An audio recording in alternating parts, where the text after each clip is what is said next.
শেখ সাদি রাহিমাহুল্লাহ বিখ্যাত কবি, নাম শুনেছেন না? ওনার একবার পায়ে দেওয়ার মতো জুতা ছিল না। কি ছিল না? সবাই বলুন, কি ছিল না? জুতা। তো উনি একবার রাস্তা দিয়ে হাঁটতেছেন, হঠাৎ দেখেন এক লোকের দুইটা পাই নেই। কি নাই?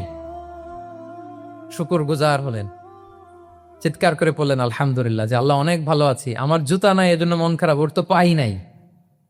হ্যাঁ, এজন্য বেঁচে যে আছি এজন্যই আলহামদুলিল্লাহ। লা ইন শাকারতুম লা আযীদান্নাকুম ওয়া লা ইন কাফারতুম ইন্না আযাবি লাশাদীদ।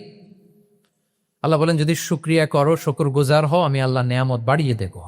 যদি না শুকরি করো, জেনে রাখো আমার শাস্তি কঠিন। তাহলে বেঁচে যে আছি এজন্যই কি পড়া উচিত? জাহাঙ্গীরনগর বিশ্ববিদ্যালয় আওয়াজ করেন, বেঁচে যে আছি এজন্য কি পড়বো?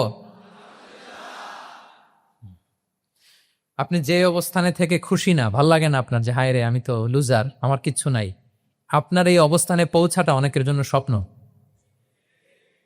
মানে যেটা পেয়ে আপনি হ্যাপি না, অতটুকু হইতে পারাটা অনেকের কি স্বপ্ন। আপনাকে যদি জিজ্ঞেস করি, ভাই কি চান, কি লাগবে বলেন, কি চান? তা আপনি বলবেন যে শেখ আমি ধনী হইতে চাই, আমার একটা ব্রাইট ক্যারিয়ার চাই, আমি টাকা চাই, আমি খ্যাতি চাই, আমি ক্ষমতা চাই, এটা চাই। কত যে চাওয়ার ফিরিস্তি আমাদের।